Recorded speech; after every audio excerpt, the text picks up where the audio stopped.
Nurul Mahfiratu. Ibu mau tahu tentang materi yang sebelumnya. Materi sebelumnya tentang rangkaian listrik juga, ada rangkaian listrik, ya kan?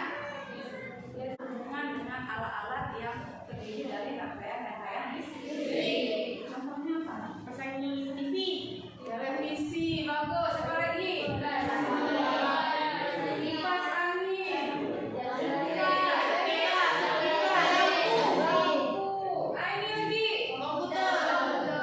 semua terdiri dari rangkaian listrik. Pernah misalnya di desa ini, desa Pelalu, mati lampu. Di desa yang lain, di desa Kampung Blang misalnya, desa Kampung Baru, mati lampu juga. Ya kan? Nah, kalau satu aliran mati.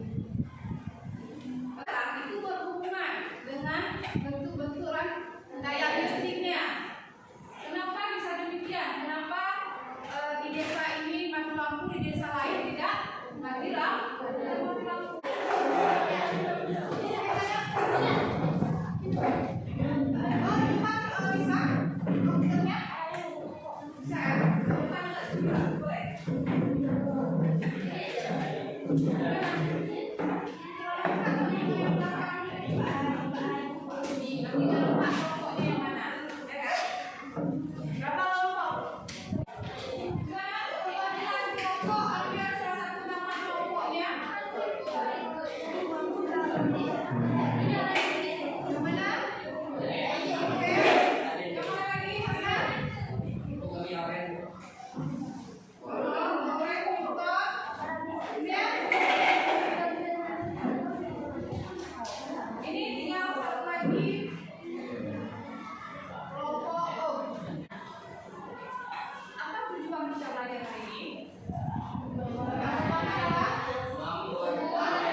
mati, maka lampu 2 dan 3 berada dalam keadaan coba jelaskan.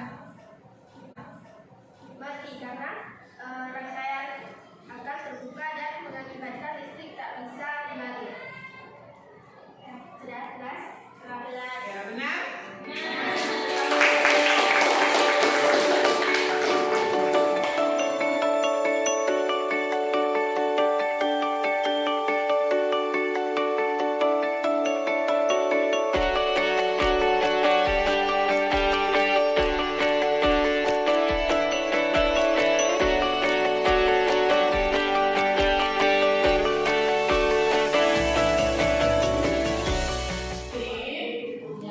Kelompok terbaik jatuh ke kelompok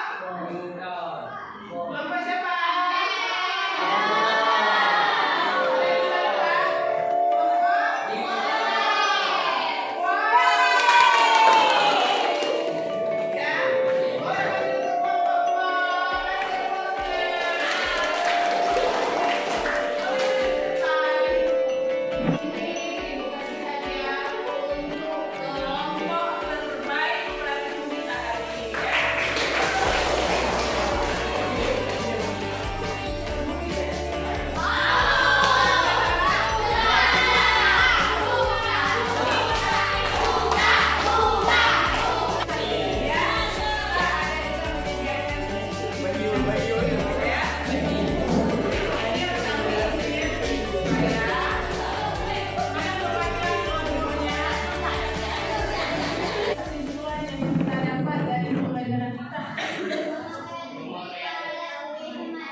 Penggunaan rangkaian paralel lebih hemat dari kemudian apa lagi? Nama sama kelasnya ini untuk penilaian individunya ya. Tadi sudah pakai printer, sekarang Ibu mau dari kita selanjutnya, Ibu akan memberikan tugas ya yang akan kalian kerjakan di rumah. Kalian tinggal menyimpulkan atau merangkum materi mengenai hukum Kirchhoff ya, mengenai hukum Kirchhoff. Paham? Bisa kalian lihat nanti di buku-buku ya, di buku bagian atau boleh juga buka bukunya ya, banyak di situ. Ya. Nah, untuk hari ini belajar kita Ibu rasa sudah sangat-sangat bersemangat sekali ya.